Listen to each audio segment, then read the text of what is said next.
Welcome to the Bayou City Soccer Podcast. Whether inside or outside the loop, we are talking everything soccer in Houston. Y'all ready? Let's get it.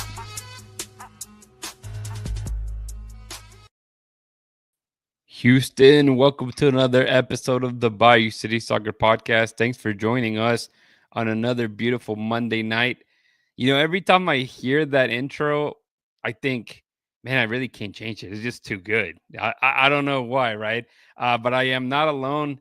We will have a guest hopefully joining us here shortly. But Cristian Putelias is here with me, man. Hola. How are you?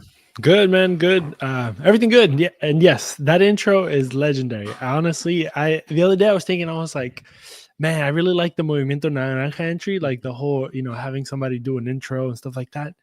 But I was like, nah, that's just too good. Yeah, exactly. And I think why I like it more is because, obviously when we were trying to develop the idea for the podcast and kind of moving from what used to be Dynamo Theory to this, I was like, man, what kind of intro can we do? And that one kind of just the way it came to mind pretty fast. And dude, I think I recorded it like 2 times and it sounded good the second time. And I was like, all right, I think I can make it work. And so it kind of came together pretty fast. I think I did it, relatively fast, like put that intro together. And so far it's kind of like timeless, because it does a good job of just explaining what the soccer is here in Houston, man. And just the music itself, I think, is like, it's Houston. If you had to pick, a song that represented Houston, I think that one is probably the most Houston song ever. Like, everybody knows it. Like, everybody knows it. You have heard it. It was like one of the first songs that kind of blew up Houston in like the national level type thing. But I have a question. I know there's only a few people watching, but I want to know, has anybody been watching or listening or keeping up with Bayou City Soccer before we were Bayou City Soccer? Do you guys remember the Dynamo Theory days? I think it's been a few years, since 2020, 2021? Yeah. It's been a minute. I was looking back to some of those videos we did. Obviously, like, we were so hyped, in 2023 when the Dynamo made the playoffs, and we're just so excited to get, fans' reactions and kind of see how they felt with just being back in that environment. So yeah, since that, I think 2022 was when we did Dynamo Theory. I think it has it on there. I think it's 2022. So it's been a minute. Is it on your hat? It's a no. Well, 2023. Bayou City Soccer is 2023. Yeah. But before that, we were Dynamo Theory for sure. Right. So yeah. Of course. It's funny. What the heck? All right. That was interesting. Circles. But and then also let me just plug this real quick. Let me just give out the social medias, because we are so close to the 500 subscribers to the YouTube channel that I think, I don't know if today is going to be the day that we make it to 500, but I think we are close to it. So hopefully by the month of August, going into September, we'll have 9 more people join us. So we are at 491. So if you are listening on the on the podcast afterwards, go to YouTube, check out Bayou City Soccer. Go ahead and subscribe there. And we're trying to get to the 500. 500 is like a good limit, or not a limit, a good milestone for us. I think since 2023 when we started everything on the YouTube. I think it'll be awesome. And then go to the website, BayouCitySoccer.net. We have a lot of good information. There is a nice recap that Dustin did about the Leagues Cup. So if you're interested to know how that's going to work, that gives you a lot of information. This Leagues Cup it's kind of weird. There's not every MLS team is playing. So, you can go check that out and see how potentially the knockout rounds can look like. And then, just go to social media, Facebook, Instagram, X, Blue Sky, whatever, suits you best. We're pretty active on all of them, to be honest. But you can check us out at BayouCitySoccer.com. And we have 3 sponsors, Ugly Guppy at uglyguppy.com. They do all our gear. They hook us up with stuff. And they do great work, honestly. I always look at their stuff that they do. And they've been doing a lot of really good work for different people. We got soccer with 2 locations in Houston, one in Tomball, one in the west side of Houston. The biggest, I think they're like the biggest soccer stores in the city. I know there's other ones, but they have a really nice boot wall where you can get all your, soccer cleats and stuff like that. And they have probably the biggest selection of the Mexican teams. So Liga MX, if you're a Liga MX fan, and if you're going to the game tomorrow or today, if you're listening and you need a Tigres jersey, I'm pretty sure they'll have that for you. And you can actually get your, get the number, get the name, get everything done at the store. And then the last one, if you're going to the stadium, you're going to have to want, corn in a cup. So Elotes Bravos, they also have nice churros. So you can go check those guys out in the stadium. So those are the three guys that help us kind of stay in the air in a way. Obviously you mentioned about Tigres, and we'll get we'll get to big. We'll talk a lot of that match in particular in Leagues Cup. With this being a different type of show, usually we have a game in between there that we were hoping for. It didn't happen, but I was gonna say, you mentioned about getting your Tigres jersey, or obviously Dynamo jersey, right? Get them from We Got Soccer, but isn't it a pet peeve? I don't know if it is for you or not, but to be a guy that shows up with the wrong, like on a different team's jersey to a game. That's especially when it's a rival.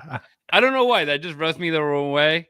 I feel altogether. We have a visitor here stopping by who looks like he's dressing the part. I don't know if you can see the guy, but everybody's confused. He's representing. He's doing a good job of doing both Tigres and Dynamo. So I don't hate that, but don't you? Isn't it a pet peeve? It's just me. Like if you're going to a Dynamo versus Tigres and there's people wearing Rayados jerseys, does that take you off a little bit, or is that just me? A little bit, but I mean, to be fair, at least as long as you're not in the supporters groups. I mean, I've worn a Toros jersey at a Charlotte FC game, but I feel like as long as you're not in the actual supporters group wearing like an AC Milan shirt or Real Madrid shirt, is like, bro, like if you're gonna be in the actual supporters group, like at least wear the actual team's gear. I have a funny story on this, and I think I've shared it before, possibly, but I remember this was Robertson Day still, and Henry was playing.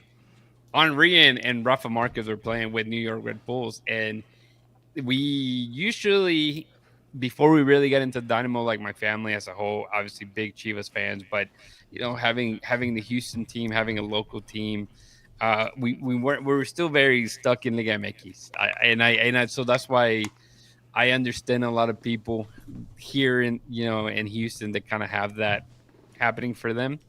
But so we would always make an effort to go see the other team to catch, Mexican players in particular, right? So Chicago Fire will come.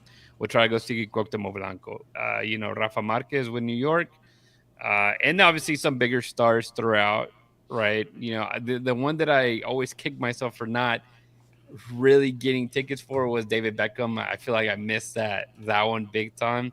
Granted, I feel like I'm doing the same thing with Messi. I mean, Messi keeps, avoiding Houston in general, right? Because he didn't come whenever it was Inter Milan against Tigres last year as well.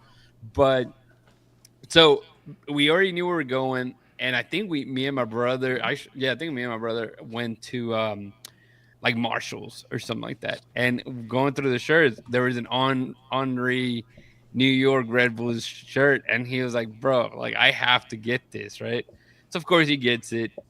He puts it on for the game, but we didn't realize that we weren't in the supporter section. We were right in front of it.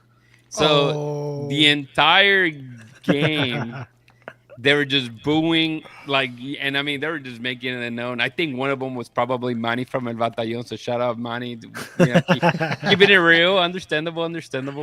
It's consistent, at least. I mean, obviously, we got soaked a little bit with beer. My brother was like, dude, everybody keeps bumping into me. Like, I mean, I know you probably haven't met my brother Edson, but he's like 6'3", so he's not your, stereotypical Mexican guy, right? So he was like, what's wrong with all these people just bumping into me? So it was funny. But yeah, I feel it. Definitely don't show up with with the rival jersey in the supporters section. It won't end well. As Christian, you know.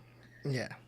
What do I know? Yeah, I mean, you don't even show up to the stadium in Argentina with the rival. Oh no, that's impossible. Sometimes you can't even walk around this like outside.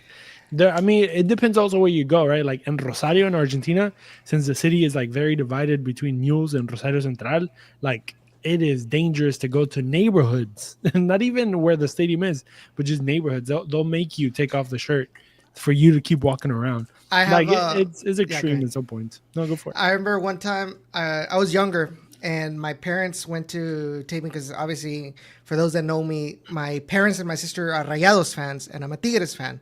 And so one time they invited me to go over with them to a Rayados game. They were still in El Tecnológico. And so obviously the game ends. And outside, you had all these. Obviously, you have all these people selling knockoff jerseys, and one of them that they would sell, it was a retro style Tigres jersey.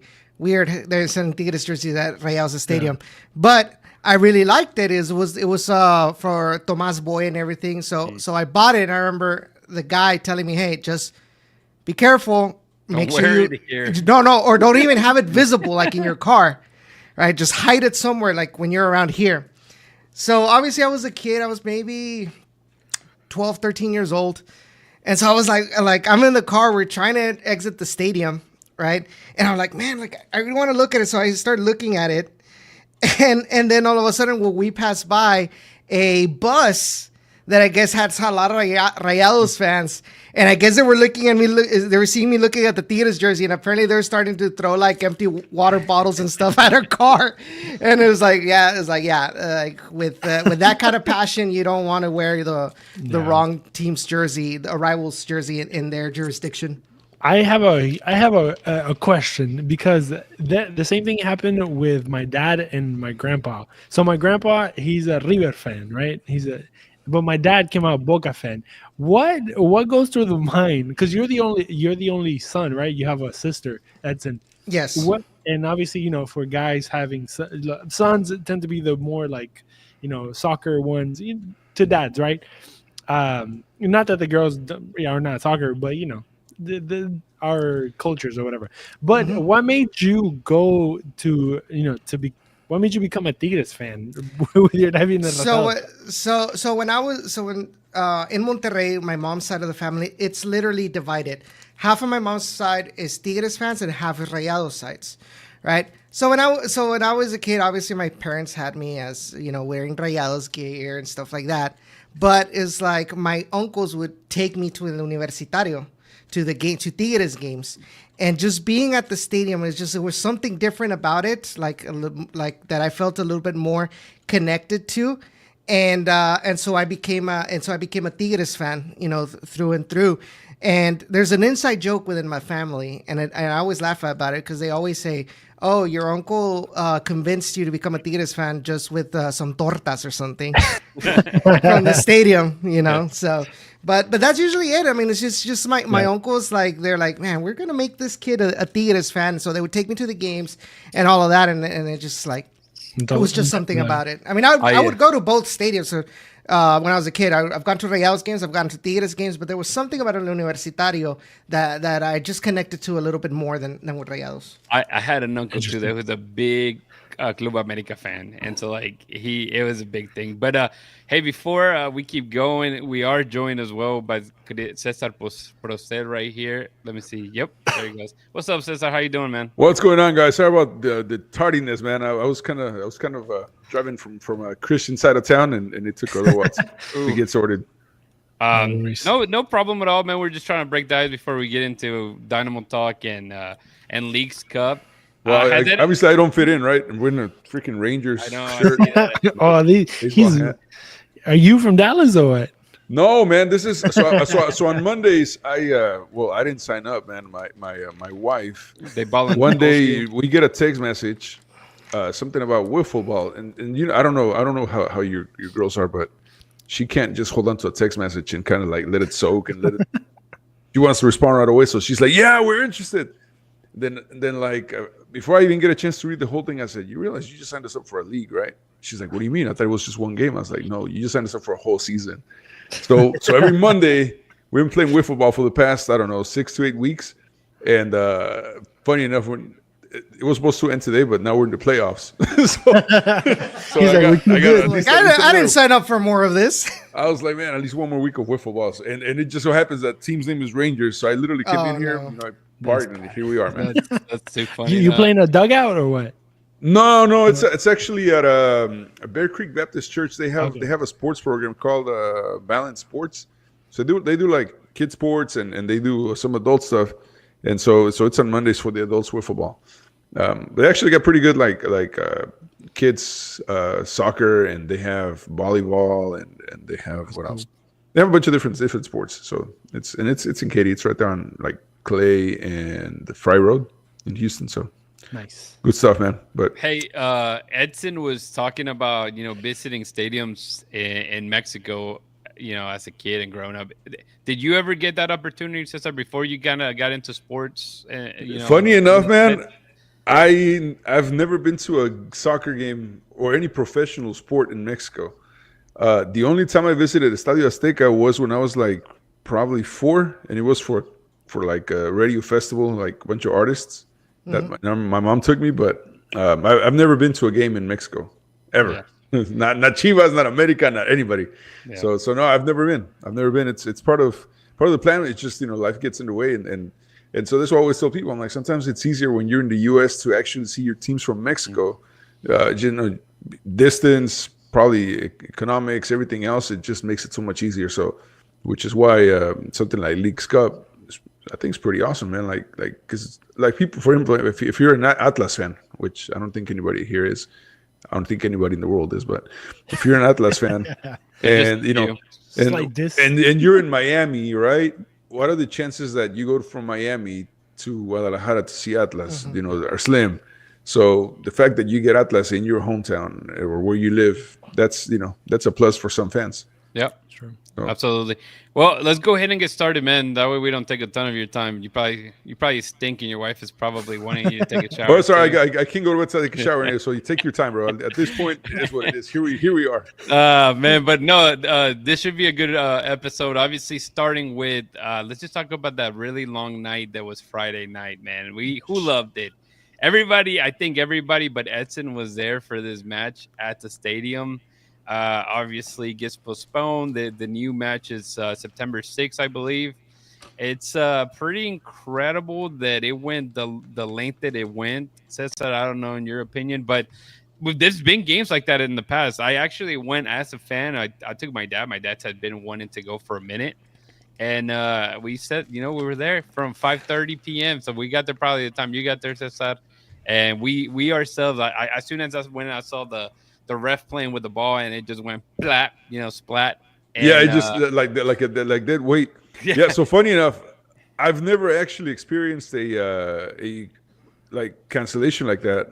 The only time that something like similar to this happened was the one time when I think we played Seattle, and we ended up postponing the game for like maybe 2 hours or so. It took back on like around 11:30, 11:40.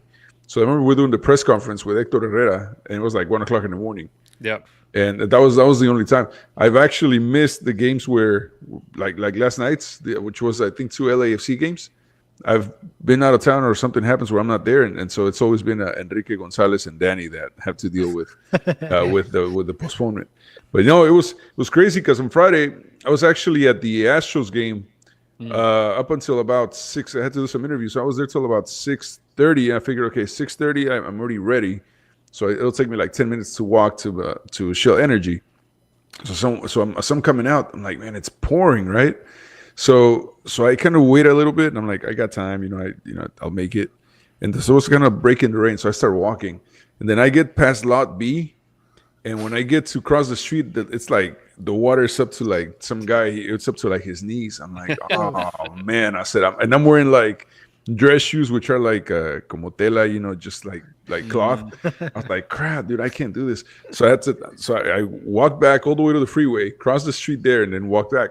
So I didn't catch a whole lot of rain. I didn't get too wet, And then a few minutes later, it just came down hard, man. And I've been jokingly, I told Jack from Dynamo, I said, man, you know what? I'm gonna go watch the Astros game again, and I'll come back. And I could have done that. And still, there's a lot of people tailgating outside. Still, obviously, they knew that the game wasn't going to start anytime soon. And there was a point at the stadium you could see the smoke from the fireworks from after the Astros game. Yeah, somebody said somebody went to the radio booth. They're like, well, at least wait to see the Astros fireworks. I'm like, man, it's that late already. Like this is bad. I know a couple of people from the booth next to us. They were taking a nap. So I don't know if you guys saw the one of the latest posts that the Houston Dynamo did. I think like one of their sponsors with Kia or something like that. But the guys interacting, they're talking about like, oh, I want to go to the Astros game, and it's like, but it's raining, and it's like, oh, but they have a roof, and they're like, they have a roof. Like everybody was just like, why didn't think of this? This is something very normal in Houston, man. It rains, it pours. No, you know what sucks, and I don't know what you guys. I do like the way Shell Energy is designed. I think it's a pretty cool design, but even when you're in the concourse, you still get wet. Yes. Yeah. Like there are no actual walls. It's just like right through. So it comes right through mesh. it. Yeah, it's like mesh metal. Yeah. But it's part of the experience. It was funny because I was telling I kind of messed with my dad, and I told him, dude, you bring bad luck, because one of the last times that it happened, it was against LAFC, and it was the same thing, but they actually played the game, and I believe it ended like a was that the one where the sky turned orange? I still have that photo. Yeah, I still have that photo on my phone. I was there. It's funny, man. I think just the way it is, but I mean, apart from, I guess the regulation is that it's 3 or 4 hours. So I know you guys. I think it's like 3. I think it's like after 3.5 hours. I think they're allowed to call it, but as long as it doesn't go into, because I was actually with Glenn Davis, we're looking at it, and I think it's 3.5 hours, and then they're allowed to call it, but they can still play it as long as it begins before the next day. So by the time it was 11:30, and you still had the guys working on the pitch. Right. I said that this ain't gonna happen like there, because even if they took everything in right now, they had to do the initial protocol, everything else, and the warm-ups. There was no way. No, there was no way. So yeah. Well, at least they have that. I remember one time with the Toros. I mean, they ended up playing the game, restarting it at it was like past midnight. They ended up finishing like at 2 a.m. Because of thunderstorms. So yeah, it's crazy. It puts a dent on it, but obviously with that, the Dynamo didn't have a game. They just basically wasted time, and now it gets moved. And you know what though? There was one positive thing about this though. Not soccer related, but more like for the Dynamo. Mm-hmm. There was a lot of people there. There was. So I'm thinking maybe the sweet spot for Dynamo games and fans is Friday nights. Possibly. Yeah, you're right. And it was I was excited for like the pregame stuff. They were gonna have the people with the parachutes and yeah, man. Yeah. I actually did skydiving with those guys. Those guys are crazy. Yeah. The Golden Knights. Yeah. Yeah, won't do that again.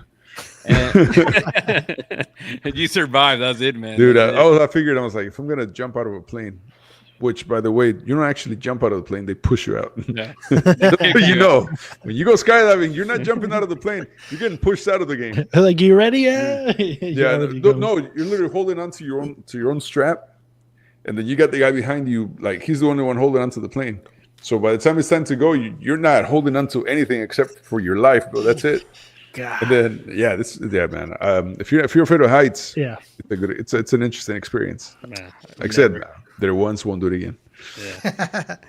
But again, there's no obviously game to talk about. There's no highlights. We jump straight into league. There are highlights, man. No, but I'm a little bit disappointed because I was actually looking forward to seeing what Dynamo was going to do. I've been not asking directly, but just among conversation in the booth, I've been telling Danny Mejia, I'm like, man, I want to see what Linger can do as a center striker. You want to see him as a false 9 because it'd be more. No, I wanted to see him in Ponce's position, and that's how he had him lined up on Friday. Right. I said, man, finally somebody actually listened to me, but nobody actually heard me, so it doesn't matter. But I want to see what Andre Linger can do on the tip, and I want to see how he works with the wingers, and we didn't get to see it, man. Yeah, Mother Nature was like, nope, not happening. Not tonight, man. And so I wanted to see it basically because I figured, let's see what options we have against somebody like Tigres. Yeah. Because man, this is not going to be a walk in the park. Mm-hmm. It's not. And yeah, of course, Leagues Cup starting up here pretty shortly. Dynamo will be playing Tuesday or today when you're listening to. The format is really weird, Cesar. I don't know if you think the same way. Like it's better. I think it's better just because it's even with the amount of teams.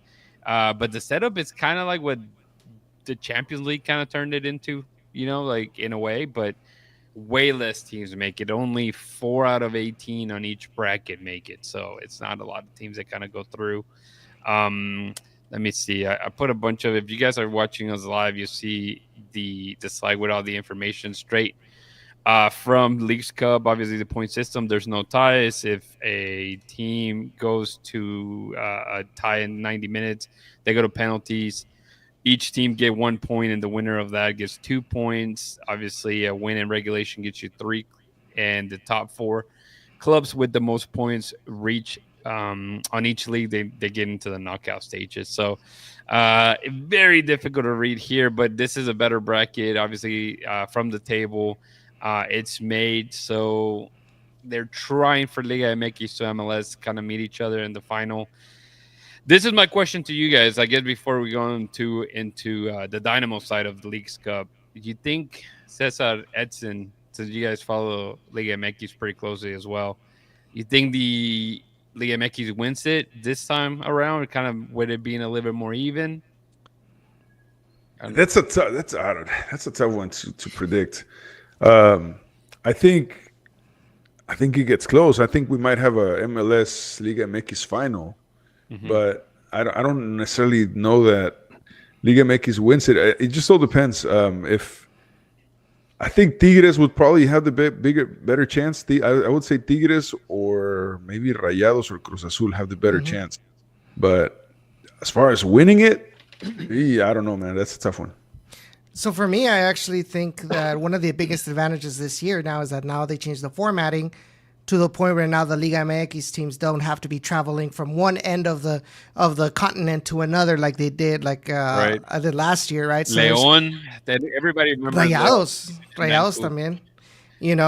So that's gonna lessen the fatigue for the Liga MX teams, and then they have they're going to be playing at a certain region, their home games per se in the Leagues Cup. So I think that's going to be a little bit better. I think it's you will not see I want to say it was last year where it was like all the smaller Liga MX teams were the ones that were Querétaro, I think Mazatlán, they were the ones that were holding the torch for Liga MX, and all the bigger clubs, were getting eliminated. So I do think it's gonna be a little bit more parejo, this year, where we might see some really, really good matches, because you'll have probably most of the better MLS teams and the better Liga MX teams playing against each other.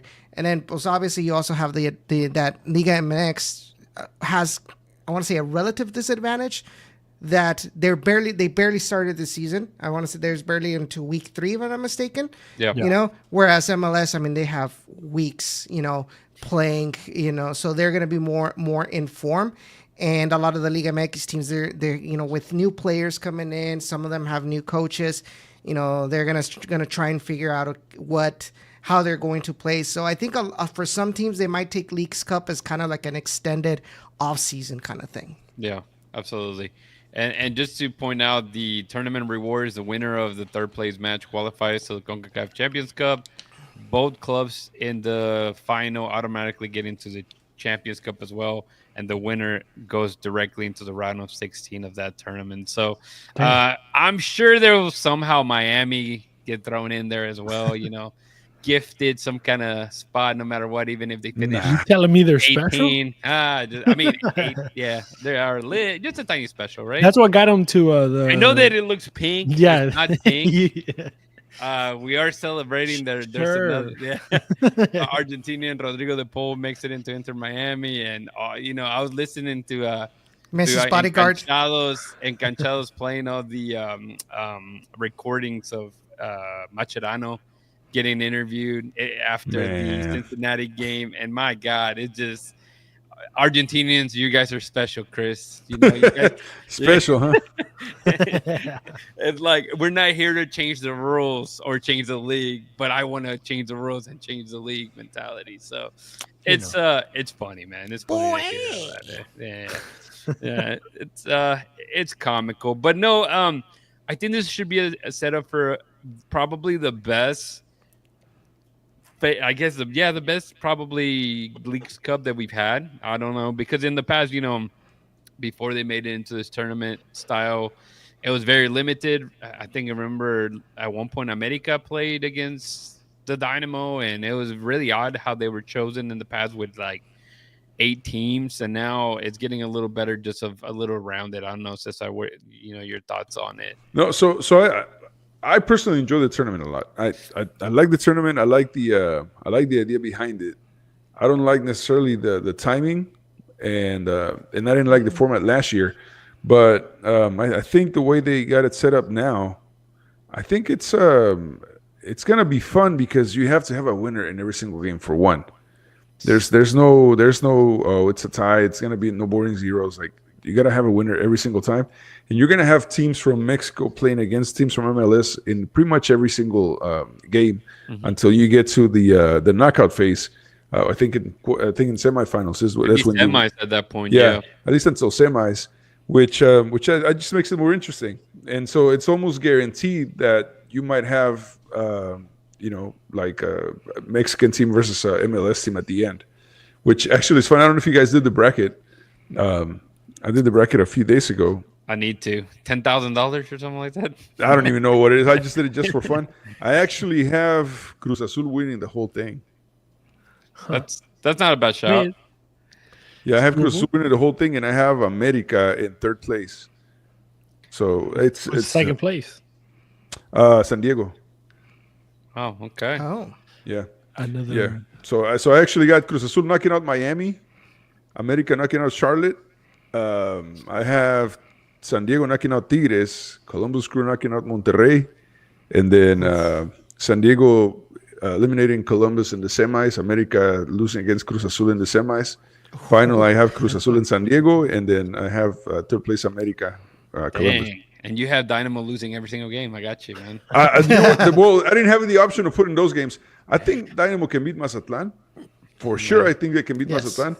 And I think they can probably dispose of Pachuca. Tomorrow night, Tigres. That's a tough one, man. That's a really tough one. Yeah, that's a tough. Let's start with Tigres, since we have also Edson. With Tigres, they've obviously we know the whole story with Pizarro taking over. It seemed like it wasn't destined to be a great thing. Obviously, they went all the way to the semifinal, if I'm not mistaken, Edson, last year. And Clausura, they lost against Toluca, the eventual champions. Yes. And they started this season did they win 3 already? I know that they had beat somebody 4-3, if I'm not mistaken, or 3-2. Tigres did. I didn't even check if they played this weekend, to be honest. But they played this weekend against Toluca. They played Toluca. They beat Toluca 4-3. Okay, so they was 4-3 against Toluca. Yeah, but they've only played 2 games, because the first game against Chivas was actually postponed until September, if I'm not mistaken. Yeah, something like that. Mm-hmm. Okay, and so obviously, difficult. What have you seen, Edson, of Tigres so far? Obviously, they picked up some decent acquisitions, including Ángel Correa. So what are your thoughts on him? I know that he hasn't played much or played at all, I don't think. But he has. He wasn't starting lineup this weekend. Yes, he was a starter. Mm-hmm. Yeah, but I think the inclusion of Ángel Correa, I think it has kind of sparked the offense for Tigres. I think Ángel Correa, has kind of been a mentor, or starting to be a mentor for like Osiel Herrera, Diego Lainez, and try to be a little bit different with the ball, and kind of help them with regards to actually getting your crosses towards to Nicolás Ibáñez, right? Because one of the biggest issues last season, whether it was Lainez, whether it was Antuna, ni se diga, was that their crosses were terrible, and really Ibanez was nowhere to be found because Ibanez is a target 9. He's a target striker, and he's not going to be a striker that is going to generate an opportunity by himself. He's not going to be 2015 Gignac, right? So he's very dependent on good crosses to get himself some good shots on goal, you know. But when you have Antuna, Marcelo Flores, you know, Linus getting crosses to him, it was really hard for them to get some goals, right? But now with Angel Correa, it's been a little bit. You're starting to see a little bit of a better cohesion in the offense. You're starting to see where I want to see it's a lot more of a motivational improvement with Osiel Herrera and Lainez now that they have Angel Correa, right? And so you're starting to see them play better. I mean, they played really well against Toluca, and against Juarez they had a lot of opportunities on goal. They weren't able to put most of those, you know, in the back of the net. So offensively, you know, they're doing a whole lot better. The question is going to be obviously, well, how's Andre Pierre Gignac? Because I know before the game against Toluca, they announced that he had a knock, right? Mm-hmm. So he wasn't going to be available to travel against Toluca. Obviously, there's some people that say that they always do that because, you know, Gignac is not really fit enough to play in the elevation of Toluca. So they kind of usually, you know, announce like an injury so he won't travel. So, but we don't know for sure if he's going to be available, you know, or will actually get some minutes against the Dynamo. My biggest question to me in regards to the Tigres of Guido Pizarro is the substitutions. I think in my eyes, Guido Pizarro still doesn't have that experience to know exactly what he needs to put. He doesn't really have a very extensive bench either. And the substitutions that he's made have been questionable. I mean, this game against Toluca, you take out Javier Aquino, you take out Chuy Garza. Chuy Garza has been one of the best players in these 2 games that they've played so far this season. And you bring in, I want to say they brought in Loroña, and you brought in Joaquim, right? Mm-hmm. And at that point is when he changes from the line of 4 to the line of 5, because he's trying to, you know, park the bus against Toluca. That's where everything fell apart, and we could have easily lost, you know, 2 points right there just because of those bad substitutions, right? And so that to me is the biggest question. And obviously defensively, I mean, you end up using Romulo Suarez. You bring him as a central defensive midfielder, and you end up putting him as a center back. You know, so it's all these kinds of adaptations within the roster to field in the starting 11 defensively. Is how is that going to affect Tigres in this kind of tournament where you have a quick turnaround between games? Yeah, so as far as I knew about Gignac, I think they had said he might be available like the first or second week of August. So I don't think he'd be playing tomorrow. I think if anything, he'd be in the knockout rounds, which that would be like probably the best bet for Tigres if they make it past the knockout, past the first 3 games, going to the knockout rounds with Gignac, you know, healthy. That would be a huge. But at this point, he's taking more of obviously like a backup role, right? Like I mean, he's been. Yeah, he's been coming off the bench. Mostly. I mean, he's still a beast. Every time he goes in, he's. Oh yeah, dude. He's still somebody that's gonna be a game changer for sure. But yeah, he's coming off the bench now, and this is why we're seeing more of the young guys like Diego Lainez, Marcelo Flores getting more minutes. But I mean, I'm honestly looking at the lineup from this past weekend. Man for man, dude, like against Dynamo, that's difficult. Here, let me ask you a question because it's a quick turnaround for both teams, obviously. But Tigres has to travel to San Diego, right, to take on San Diego on Friday. And they played on Saturday. Yeah, and what are the odds that Tigres comes in with a quote unquote secondary team? Nah, I don't think Tigres is gonna be the kind of team that's gonna risk it like that. They're gonna. if anything, they'll start off with the starting lineup, and then they'll switch them out, second half. Yeah. But yeah, I don't think they want to risk not winning, especially Tigres, man. They all the strong teams from Mexico, they kind of got a little score to settle with the Leagues Cup. So I think they're going to go all in on it. Well, and you can't really take it easy just because of it's only 4 teams that make it out of the 18 team group. You basically have to win every game, to be honest. You have to win. You have to score a lot. You have to score the most because you're not actually playing against the teams in the group. You're playing against teams in a completely opposite bracket. So you got to make sure you get the win and get a bunch of goals in there. Somebody asked about the betting odds. I'll tell you who's the favorite. Inter Miami is the favorite, plus 800. That's top, and then top for Mexico is actually Club America and Toluca are tight, plus 1100. And if you want to take a gamble, just for shits and giggles, you have Santos Laguna and Puebla, both of them with plus 15,000. So I mean, if you want to win some money, put some money on Puebla, right? Yeah, just put. $10 can get you a good amount of change, man. Yeah, man. I mean, that's where you make the bet, with the least amount possible and for the most possible win. All right, we it seems very dim of an opportunity for the Dynamo to get a win against Tigres, if we're being honest, right? Just looking at the team. But let's talk about how can they get a win? If for them to get a win or even get a draw or a win in penalties, because we do know that the last 2 years under Van Olsen, they've been very successful against Mexican teams in general, taking them all the way to penalties. So since that there's plenty of injuries.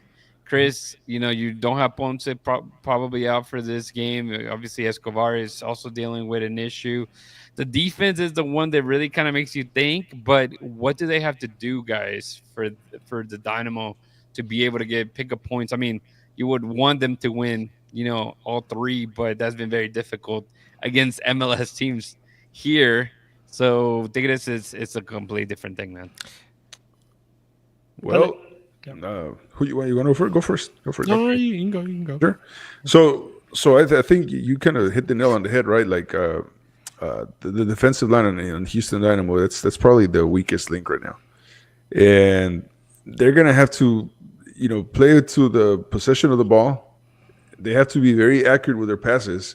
Make sure that they keep the ball and maybe count on Tigres fouling them a lot, because that's probably what's going to happen if they maintain possession of the ball.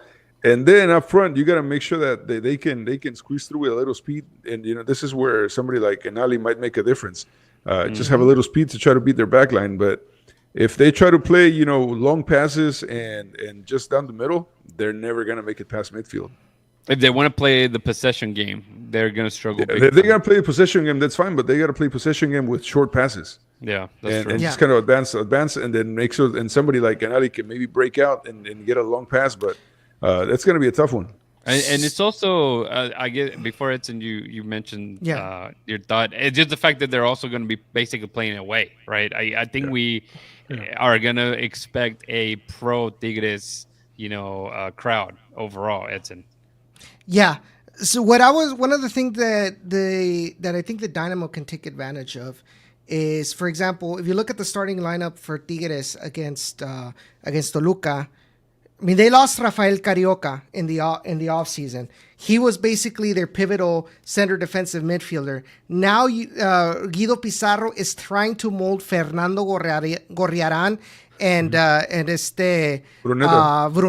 Bruneta. Try to kind of mold one of them. Bruneta would be more kind of like your box to box, but Gorriaran has kind of trying to evolve him into that center defensive midfielder. When Gorriaran really is more of a center midfielder who can occasionally also go out and help out on the attack, right? So you have that advantage. If you have someone like Artur playing well, or maybe even, let's say, Jack McGlynn, for example, in the middle, having possession of the ball and making sure the ball is in that area. Fernando Gorriaran doesn't have the experience in that position, or maybe like his nature of, I need to go and help out on the attack when they have the ball. and that's going to put him out of position and nobody out in defense. So he might leave some sort of a space in the middle that someone like Jack McGlynn, especially with him very lethal with outside the box shots, that would be something that the Dynamo could take advantage of. Another thing would be is that your wingers, like especially with Griffin Dorsey, who we know that has that tendency to go up on the attack. You know, if Griffin Dorsey, you know, keeps, let's say, usually it's on that side, it's Osier Herrera, or maybe sometimes you'll also see Diego Lainez on that side of the field. Whoever's on that side of the field, whether as a winger, if you have Griffin Dorsey coming up on the attack and the Dynamo maintaining possession of the ball and not allowing Tigres to have that possession of the ball, which they're very comfortable playing with, right? And you keep Lainez occupied or Herrera occupied and having to come down to help defend because Griffin Dorsey's coming up and helping out on the attack, then that is pretty much going to be something that'll give them an advantage over Tigres, because then that means that Osiel Herrera and Diego Lainez are going to have to make all of these runs like from one end of the field to the other end of the field when they go out on the attack, and that's just going to play into their fatigue. So those are some of the things that somebody that follows both teams, both teams can kind of see where the Dynamo can actually take advantage of for Tigres. Yeah, and I was going to say, a good thing that you mentioned Dorsey, because that's what I was thinking about. It feels like every Leagues Cup, Dorsey just takes another step, and then eventually he gets better after Leagues Cup altogether. And I think the Dynamo, you know, with all the deficiencies they currently have in the attack, they really need Dorsey to step up and just, you know, take that role of actively, you know, being the attacker. And obviously he has the lungs to come back and play defense as well. So you really need him to step up, Chris. I don't know if there's anything else that you see of the Dynamo needing to do well. I mean, you know, in a perfect world, they got to do everything well, but things that they could help them, you know, get a good result against Tigres. Before we talk about Mazatlán and Pachuca a little bit. Yeah, I mean, center back, obviously, the center back pairing is going to have to be crucial. And, you know, if you're going to have Bartlow and Ortiz, they're going to have to, has to be their best game ever in a sense, right? Because not only this is going to set the tone for the rest of the tournament, but it's going to give them probably the confidence, you know, if they can beat a Tigres, which is one of the, you know, powerful teams in Mexico, they can probably beat anybody else. And as Madeline was saying on the chat, I mean, if they beat, you know, San Diego away, and this being a, you know, an away game of sorts, I think that's going to push them maybe a little extra, you know, give them a little extra. Hey, just the atmosphere, man. Yeah, exactly. Yeah, but I mean, they call it an away game, but in reality, it's still their home turf. They still know it better than. I mean, but when is the last time there was a sold out stadium for the Dynamo? No. It's been a minute. I think the LA Galaxy. It's gonna be fun. It's gonna be fun. Got close last year when Stairs scored probably, that. I think that was probably the closest. Not even in the playoffs. Yeah, but how many of those fans went to go because they wanted to see some of those top players, you know?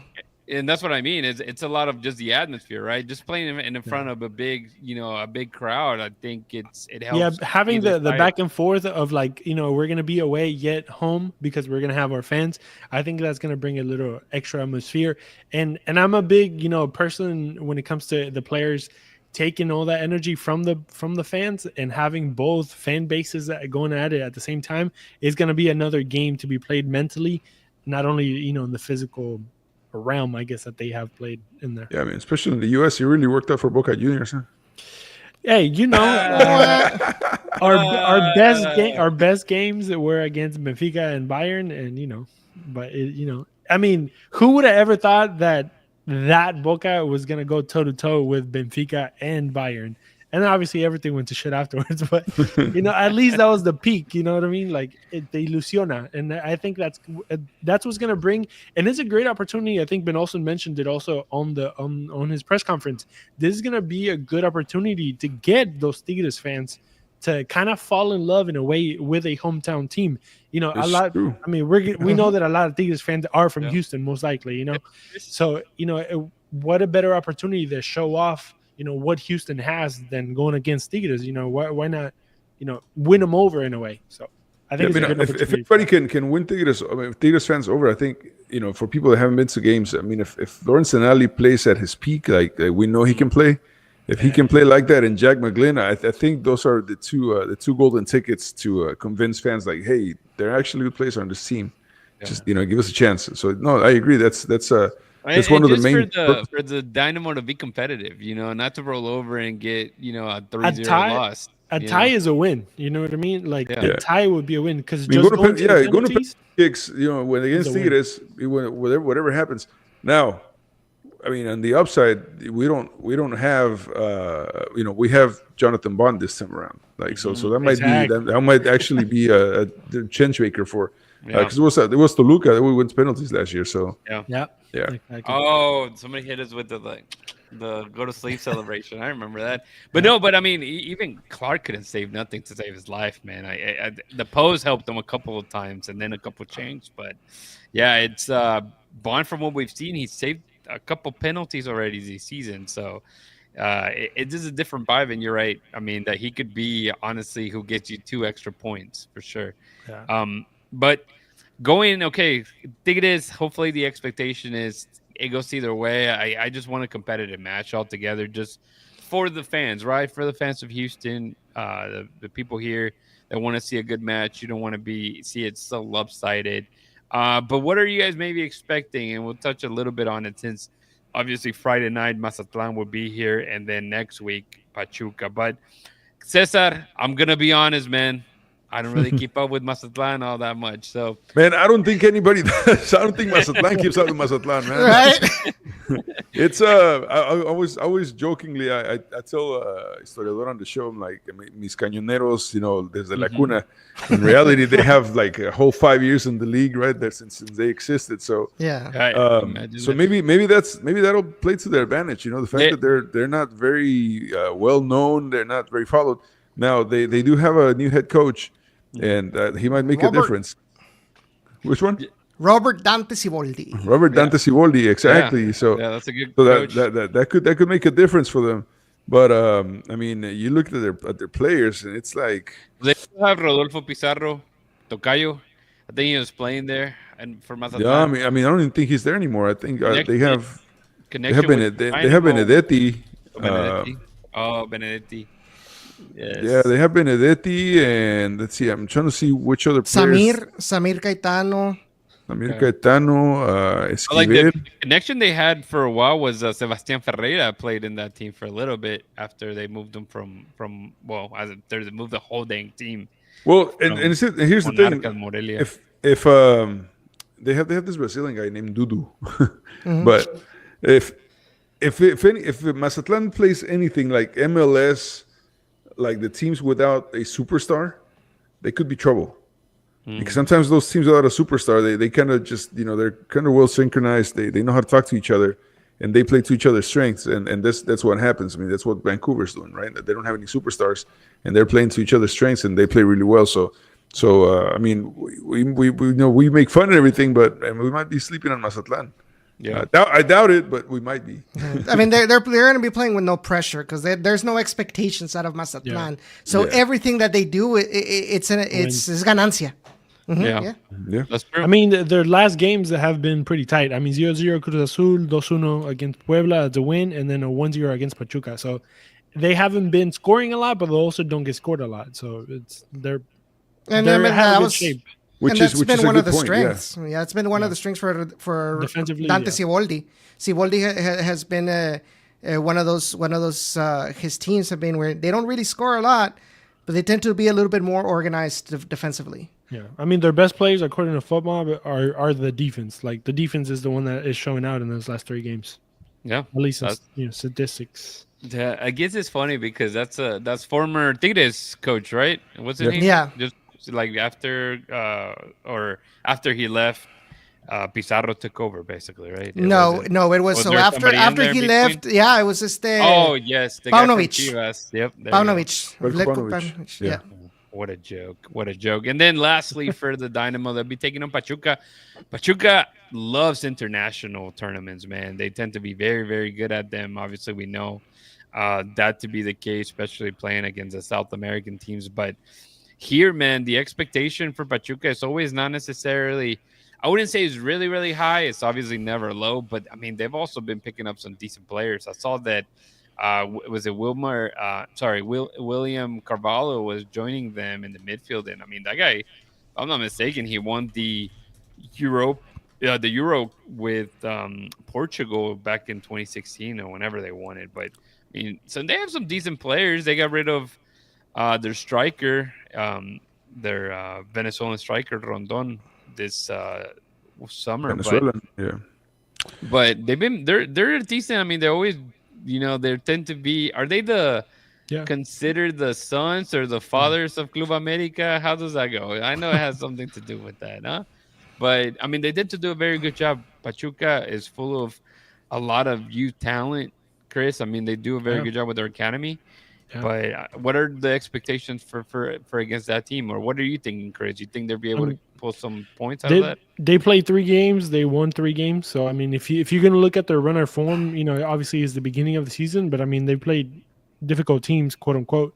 They played, Monterrey. They beat them 3-0. They beat Pumas 3-2, and then Mazatlán 1-0. So if they come in, with that steady pace, I mean, they do have difficult games. They're playing San Diego, they're playing LAFC, and then they play Houston. So they won't have an easy break, but that's going to be towards the end of them. And if they need points, they're going to go all out against Houston. So one of my favorite Chivas players in a minute was Victor Guzman, and he came from Pachuca, and now he's back with Pachuca. Yeah. And he's one of the better players that he was playing for the national team for a little bit, didn't really get a lot of playing time, but I mean, that guy's a difference maker in the midfield, Cesar. He is, and once again, it goes back to what we're saying. Pachuca maybe doesn't have the big names right now, but they've been scoring goals, and they haven't really been scored on a whole lot. So that could make it except for I think Pumas. I think they won 3-2 with 3-2. Yeah. So, but they haven't been scored on a lot. And also Jimmy Lozano. A lot of people were kind of doubting what Jimmy Lozano could do with Pachuca, and he's, like Christian said, 3 in a row. They go into this break with 9 points, and there isn't so much you can tell Jimmy right now, but they're playing really well. So it might be a different Pachuca from the last time they came. Last time they came in on the knockout phase last time, and they literally came in, lost, and left. There was nothing else for Pachuca in the last tournament. So it's another team that has it out for Leagues Cup, and I'm pretty sure Jimmy Lozano wants to make a statement, like he doesn't want to lose. Well, especially when Houston was somebody that was supposed to get him too, no? Yeah. Houston UANL was supposed to be that team that was kind of like a walk in the park. We'll take it easy, and we're gonna go to the next phase. And Pachuca lost against them. They almost lost against Toluca. Almost lost against them. So it's Houston Dynamo seems to do well in international tournaments. Pachuca, they've had a hard time. America's had a hard time. Now, it's funny enough though, Houston Dynamo, and I think Edson touched on this. Houston Dynamo, they might have a hard time beating Rockies and beating, LA Galaxy or teams that aren't doing so well. But man, they give San Diego a run for their money, and same thing with the other. What was the other? San Diego, right? And what was the other one? We beat San Diego at home. Columbus, it was like a tie over there. Oh, and then Philadelphia was a tie. And what, New York City FC at their home as well. So they're giving the top tier teams a run for their money. So they just kind of step it up sometimes.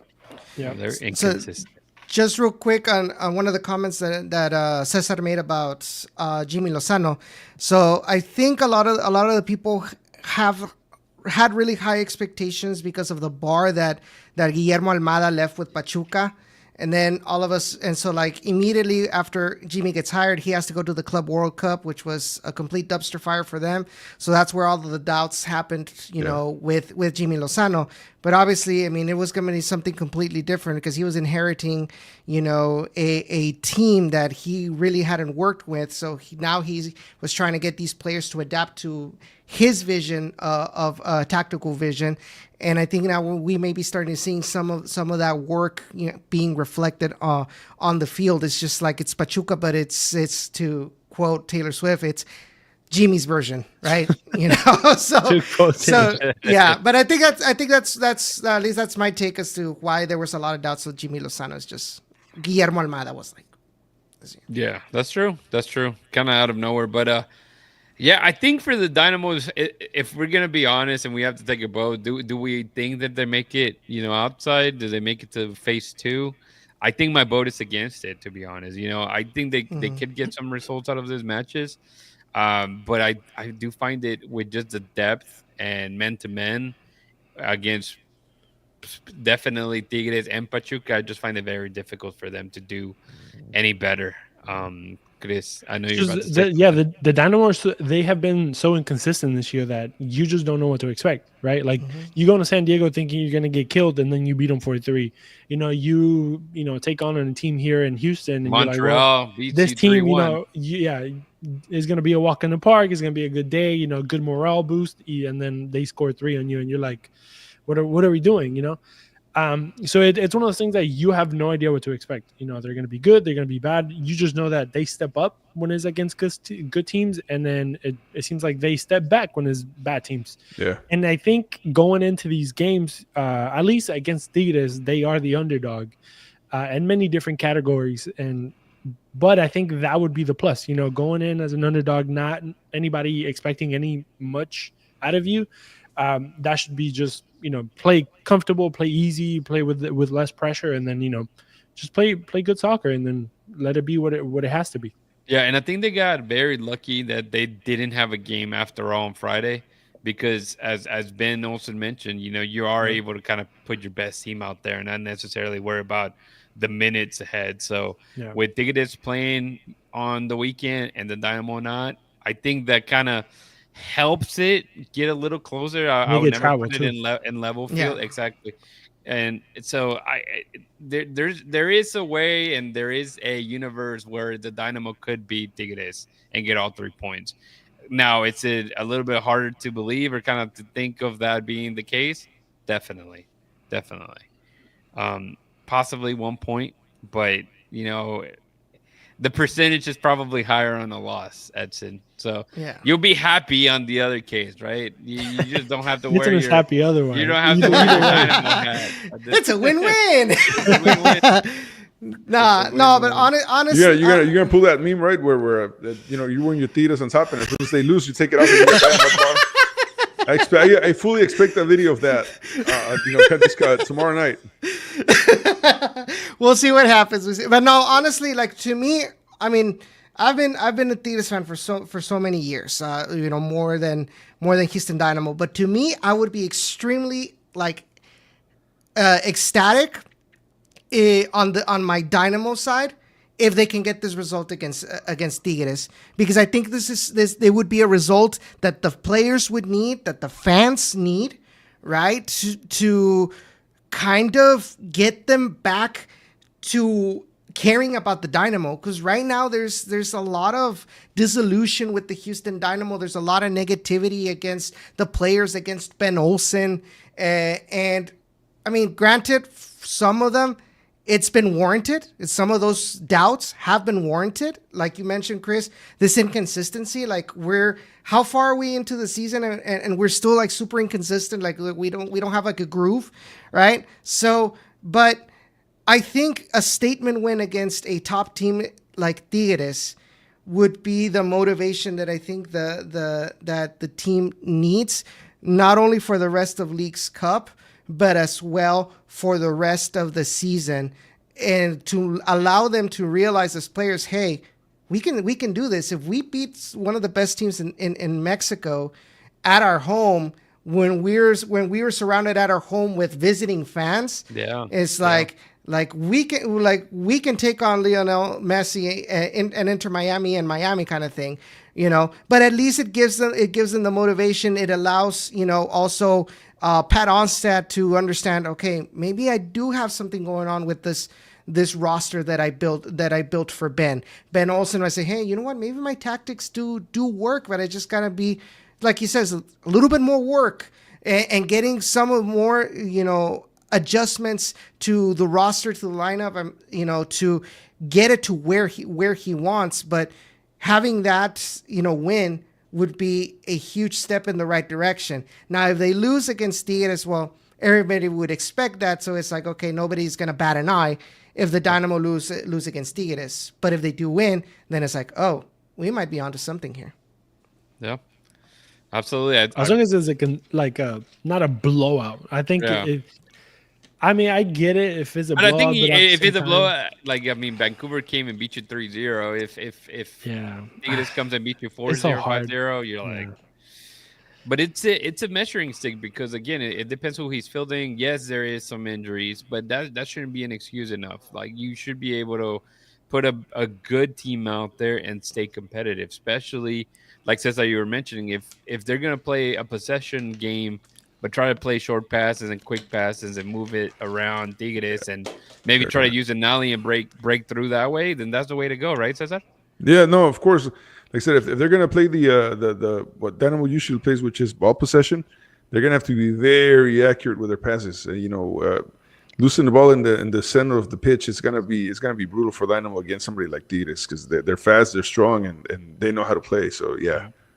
And a lot of those goals against Houston have been that. So I mean, that's been the dagger on the side, and they have to be really careful. What Arthur has to be on point. You being the conductor of the team, since nobody else. Well, obviously Jack McGlynn too, but I think Arthur has to be on his best behavior when it comes to this game, just because he's the one that is going to be leading a lot of those attacks, a lot of those, ball movements and stuff like that. Obviously, your center backs have to be on point, but I honestly feel confident on Barlow more than Ortiz. So I think if Barlow can continue, he's been having a decent form. I think he's going from less to more, the menos a más in Spanish. And if he can continue just being that, he would be good. Obviously, I think Dorsey and Andrade are going to be on each side. Those guys are usually going, come and go. If they can do that and just kind of keep that intensity up, Jack McGlynn has to turn it on. Jack McGlynn is also, as the Dynamo, in my personal opinion, he has been also tends to be inconsistent. Like sometimes he's there and you see him and you feel him, and sometimes you're like, wait, Jack's playing. But obviously it's a lot of responsibility for a young guy, right? Especially in his first year being the guy that has to kind of throw the team on the guy. Yeah. But I mean, he has the quality. We know that he can take shots from outside the box. We know he can put balls across from one side of the field to the other. So everybody just has to do a good game overall. But it's going to be interesting to see how and who gets to play. Are you going to see Bassi? Are you going to see Kowalczyk instead of Bassi? I think we're going to see Lingard as the 9. So who do you put behind him? You have Dwayne Holmes. You have so many guys that are available. There's options, right? Are we going to see Nolly playing 90 minutes, or is he going to play just 45? Just stuff like that. A lot of questions that have to be answered. Are we going to see Urso next to Arthur, or are we going to see Brooklyn? Brooklyn doesn't convince me 100% yet. Obviously, I think he's talented, but I like Urso just because of the experience component of it. But there's a lot of questions, right? And Nice one. 9 points available. How many do you think the Dynamo would be able to get, Chris? I want to say 6. 6 out of the 9. 6 out of the 9? Where I don't know, but at least 6. Yeah, that means they can win by tie and penalties every single game. That's 6 points right there. Yeah. 2-2-2 wins and a loss. Sure. I think 5. I think 5 points. I think they'll be able to get one solid win in 90 minutes, and they'll win one in penalties to get 5 points. That's kind of what I'm thinking. However, I don't think that'd be enough to make it past the second phase. Cesar, Edson, are you guys going to be more negative about it? I mean, in a realistic way. I'm being honest. I mean, we've seen the Dynamo lose 3 in a row, so it's possible. It's possible. Yeah, Cesar, go ahead. No, I think they get 3 against Mazatlán, and then maybe 2 against Pachuca. Yeah. So yeah, 5. And for me, I think it's on a similar, but I do think they can win against Mazatlán. They will tie against Pachuca, but I think they will lose in penalties against Pachuca. So I'm going to go with 4. And to me, the biggest question is going to be who's going to be the center back pairing in these games. Because if you have Aguadesu, going up against, all these, like, for example, Ibañez in this game, Ibañez is going to eat him for lunch, so. Unfortunately. All right, let's finish up with this. I know we already kind of mentioned it in the beginning, But let's go ahead and pick your winner. Who's gonna win this tournament? I can start. I don't have an issue starting. I'm gonna go say Inter Miami. They have to win something, right? So I'm gonna go with the favorite. I'll pick Inter Miami. Can you put the graphic that has all the teams on top and the bottom? Let me see. Por favor. Yeah. No problem at all. Let me see it. I got it right here. Just so we know specifically. It's kind of small. I don't know if you're gonna be able to read it all that great. No. Do the other one with the crests. Yeah. Oh, my bad. Yeah, that one. Oh, of course, I took it off. There you go. There's a lot to choose from. There's a lot to choose from, but I do want to. I think that an MLS team wins it again. I think Mexico has a better chance for sure, but I think I'm going to go with Miami. That's what they said 2 years in a row, right? Yeah, I don't know.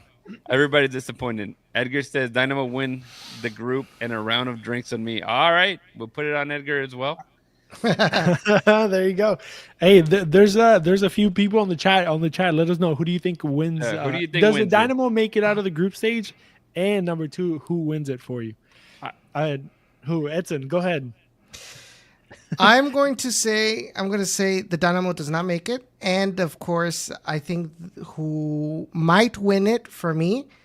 I'm going to say LAFC. LAFC. That's a good shout. This is the last tournament with Boanga before he joins Club America, possibly. And the reason why I say that is because LAFC, for the most part, have been Liga MX killers. Yeah, that's true. He never answered your question, huh, Cesar? Boanga? So sometimes you answer without answering, right? Right. Yeah. He said it all. It sounds to me like there's obviously the money negotiations are there. So because he didn't usually. And yes, in my experience, when you ask someone about their contract or their next team, if there's nothing going on, they'll say no hay nada. There's nothing going on. There's it's not on the table. Or they'll say something. Yeah. But when there is something or a possibility, that's when they say I'm not really at liberty to talk about it. Or currently I'm 100% committed to LAFC. I'm like, okay, that's it. That and his and the PR's face behind them said a lot. So it's kind of like when they ask Max Verstappen if it's true that he's negotiating with Mercedes. Same thing. No, I'm not allowed to talk about it, kind of thing. Well, that's it. That's all you need to know. Thanks, appreciate it. And then I asked Malagon, and he said, "Oh, what? Joke about it with him? Like, why would you be joking about it with him if there was?" Yeah, it's one of those things. But Sunday, I think we'll see. This might be Dennis Buanga's last tournament with LAFC. That's crazy. I really wanted him at Tigres. Well, they need to open that space because if they're gonna bring Son, right, they gotta get rid of something. It's the chat is pretty. They're saying Cincinnati, Columbus. Cincinnati's actually playing really well, Cincinnati, man. I think we're kind of sleeping on Cincinnati a little bit. Liga MX, they're thinking Tigres and Toluca. Then they also have San Diego, and it looks like. If you look at the MLS, there's so many teams that could, just make a good run. Columbus. So what'd you pick? I missed it. I'll go. Or Chris? Oh, no, go Chris. Go Cesar, Chris. I don't think Cesar had his pick. Oh, go Chris. To win the whole thing, I got Cruz Azul winning it. Okay, Cruz Azul. I got Cruz Azul winning it. That's what I got Cruz Azul winning it. San Diego second place, and America third place. There you go. And then you, Chris? Man, when it comes to tournaments like this, I always gravitate to Seattle. I don't know why, man. I feel like they just throw the experience behind them. But damn, there's so many, and I'm only looking at MLS. That's the crazy part. Yeah. I don't know. It's hard. It's hard not to go against Miami. You don't want Cholos? Cholos. Or can you imagine? At this point, we've learned that we need to put some money on Puebla. That's what we need to put. Imagine Necaxa with this whole documentary that they're doing with Eva Longoria and Ryan Reynolds. They have a great coach now, so right. So this is Fernando Gago for the win. Just be careful. Be careful with the mini splits. Make sure he doesn't take them. Yeah, you just have to lose to Cesar's River Plate, and that's it. That gets you fired, bro. That's all it takes. Mi River Plate toda la vida. Mientras que no le traigan uno de rojo y blanco. Well, as long as they don't play a white and red team, I think he's all good. Yeah, well, like you guys, I'm excited. I think I've started to like this tournament more and more. I know, Cesar, you mentioned that you really enjoy it. It's funny because I think the people on this side of, like the U.S., when it comes to it, I think they join more than maybe Mexican or the people in Mexico, just because they want to see those games played over there as well. And I guess finish with that thought. Do you think there'll ever be a way to make it happen over there? Maybe picking some of possibly the host cities for like the World Cup, maybe making Guadalajara and Estadio Azteca and maybe one of the Monterrey fields to be, hubs. Exactly, like a hub for Leagues Cup. Yeah, in the future. Or do you think that probably could be a thing? Not, because this is an MLS product. It's like if you want something like that in Mexico, make your own tournament. Like, I don't see it happening, because then that would be too much like the CONCACAF tournament. So no, I don't see it happening. I think it's gonna stay in the U.S. It's an MLS tournament, and I think what might happen eventually, and I hope it does, maybe they'll have one or two teams from like South America and maybe Argentina or maybe Brazil. And maybe a Central American team somewhere, from Panama or somewhere. But I don't see it happening with going to Mexico and playing it. I just don't see that. Plus, they're all getting paid pretty well with this tournament, so the teams are happy. Now the fans, I mean, at this point, they probably could care less in the sense of like the people, the owners. Yeah, what's up? But you got to think about it. How many of these teams in Liga MX have week in and week out sellouts at their stadiums? If they can't fill out regular league games, what makes you think that they're going to go and fill out when an MLS team comes? Unless it's Messi or LA Galaxy. How many of those stadiums in Mexico are going to fill out, especially on weekdays, to go see a team against an MLS team? Right? Yeah, I mean, and it's not going to happen there. It's not going to happen here. I mean, aside from like Inter Miami, like who's gonna go see anything with like Atlas in it, or like New York City and Puebla? That's probably I can almost guarantee that's gonna. Wasn't there? There was one last year, like in Austin. In Austin, Monterrey. Was it Monterrey? That was Juarez with Mazatlán. Yeah, there you go. Yeah, nobody's gonna go see that, man. They don't even go see them in their own stadium, so they're not gonna go see them here. And like New York City and Puebla, funny, like a couple weeks ago at the Club World Cup, I was talking to a promoter, soccer promoter out of New York, and I said, you guys have a big Puebla, community here. What's so I'm sure if you bring Puebla, it's gonna fill out. He goes, no, the people from Puebla here, they support America. They don't support Puebla, so they're not gonna make any. And the promoters here won't make any money if they bring Puebla. And sure enough, here's Puebla facing New York City. So I mean that's gonna that's gonna pretty much show us, hey, there really isn't a Puebla fan base out in New York like you think there is, just because there's a community. Mm-hmm. Man, that's crazy. But here it all starts tomorrow. I don't even know how many games there are tomorrow, but like 8, right? Is it 8 of them? I think it's like 8. Let me throw it. Yeah, it's 8. It's Toluca, Columbus, Montreal, León, New York City, Puebla, Tigres, Dynamo, LAFC, Mazatlán, and Pachuca, San Diego. There you go. It's gonna be busy. Yeah. Just that. How the Super League was a thing at one point in time, or at least it was a thought, and then the Champions League basically became the Super League in a way. They kind of changed the format to what the Super League was kind of wanted it to be. It was like a season, everybody plays everybody, only the best teams kind of go through. This League Cups in a sense has that same format, but I think in the future, we're talking about getting invites or inviting people, other clubs from Central America, I don't know, bringing in a team from Honduras or El Salvador, the best ones from there, or at least the most known ones. Maybe in the future, who says that the Leagues Cup will replace the Conca Champions? I mean, at one point in time, it just might become the competition to play in compared to Conca Champions. I mean, Conca Champions doesn't become the Champions League until the quarterfinals, like the last step of it. Nobody cares. I mean, people care, right? But like, you see Miami travel to Jamaica and you're like, you kind of know what's going to happen in a way, but if you have that tournament just play here in the United States, it might be something different. I don't know. Just a thought. It'd be interesting for sure. But 8 games, I mean, they play every day, basically. I was looking at the schedule. They play tomorrow or, Tuesday, Wednesday, Thursday, Friday. It just keeps going and going for basically 2 weeks. And then after that, it's kind of interesting, right? Because like the Dynamo do play against Austin like a weekend after that, and then it just gets a little bit more creative in the spacing of games. Obviously, less games altogether, but I'm excited for Leagues Cup. I can feel it in you guys. Also excited to keep up with those games. Do you guys have anything else to add? That's something that we missed regarding Leagues Cup or the Dynamo before we kind of close out the show? No, I hope at least maybe, if there's 22,000 people in the stadium, at least, I want to see it. I hope at least 5,000 Dynamo fans are there. I want to see some more there amongst all that ugly yellow and blue, man. Oh man! Hey, it's are you calling that a game for radio or? We are not. So I know there was, and I'm not even sure at this point. It's kind of late to reach out, but as far as what they told us was it's Leagues Cup, so we didn't have the rights to call it.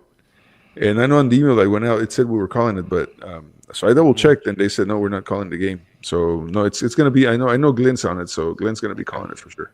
Okay. Nice. Yeah. So I'll get to enjoy it as a regular media person and as a fan this time. There you go, man. You still get your booth? You know what? That's a good question. If I do, then you guys are welcome to come and join. Let's go, because I know the space is gonna be tight. It's gonna be limited. It's gonna be a lot of people for sure. Hopefully, it stays dry. We're not gonna call in any more delays for sure this week. Let's look at the time real quick. Crazy. And then I looked at it today. I think it's going to be, skies are clear. I think we're good to go. And I was going to say, obviously, there's 3 Dynamo games, and there is a game on Saturday, which is America or Minnesota. Minnesota. I was going to say Minneapolis, Minnesota, and America. So there'll be those games, man. But to close it out, before we thank everybody, just Dynamo 2 news. I know, Chris, you tend to do all the Dynamo 2 information. Just because it's still Dynamo related. They did lose against Austin FC in Austin, and they'll be playing Minnesota United on August 2nd over there in Minnesota National Sports Center. But that's all the information we have for you guys. Thank you again, Edson, for joining us. I know it's been a minute. You've been busy with the Red Crowns. It looks like the season's over, so we'll have you more. César Procel, thank you for coming all sweaty and after hitting a couple home runs. Woo, buddy. Thanks for joining us. Next time, reverse that shirt, man. We don't want it to say Rangers. Apologize. YouTube always kicked us out. Me, man. When I asked, I said, like, this is seriously the only shirt that you guys have? And they're like, yeah, sorry, Astros are taken. I said, all right. Yeah. But Cesar, tell the people how they can connect with you. I mean, just find us like that. César Procel anywhere. Instagram, Facebook. Not TikTok. So, all right. So here it is. Big plug, right? So I've had this kind of side project for years now, and I've never done anything with it. It's called Deportes Primera Fila. And I just kind of been sitting there. Just I have the domain and everything else. And I was like, one of these days I'm going to do something with it. And I started picking up some traction on TikTok. And so I was like, you know what? Why not? It's not anything related except for sports. So I ended up so on TikTok you can find it as Deportes Primera Fila. That's where I'm at on TikTok, and I think YouTube as well. Deportes Primera Fila. I'm following right now. I'm not. I think you already. If you followed me before, you already do, because it was literally just a name change. So yeah, Deportes Primera Fila on TikTok and on YouTube. That's how you find it. We got you, man. But all right, Chris, tell the people how they can connect with us, man, and we'll get out of here. Yes, you can go to the website, guys. BayouCitySoccer.net is going to be the website. You're going to find everything and anything that we do there. Go check out everything. If you need a better explanation of what the Leagues Cup is going to be, Dustin has a really good article over there that kind of explains everything a little bit more detailed. Like we showed the graphics earlier. You can go to X, Instagram, Facebook, and Blue Sky to check us out. If you are on, watching live, don't forget to subscribe and like the video. And then if you're listening to this, don't forget to leave us a review on whatever platform you're listening to. Yeah, Edson, go ahead. Just real quick, I just want to thank everybody in the Houston area that has that supported Jacob and I in this Red Crown season. I know it was very successful with the semi-pro team down in Harlingen. I got a lot of positive feedback from our play-by-play commentary, and I know there's a lot of people in the Houston area that were following this project. So I want to thank y'all for your support, and I can't wait for 2026. There's going to be a lot more coming, and you guys will be notified as well. Yeah. Awesome. I still have to go get my Red Crowns hat, man. I'll get it so I can start repping it in here. But yeah, we all hope that the Dynamo will do something good in this phase 1. I mean, we'll see how sad we are next episode on Monday, or happy, whatever the case is. I'm kind of pulling for Edgar to buy drinks for everybody, but that's just me. You know, Woodrow's is around the corner. So hey, whatever it is, we'll make it happen. If not, we'll get Cesar to pay the tab. All right, yeah, just volunteered, huh? All right, bet. But guys, don't forget to hold it down and keep it forever.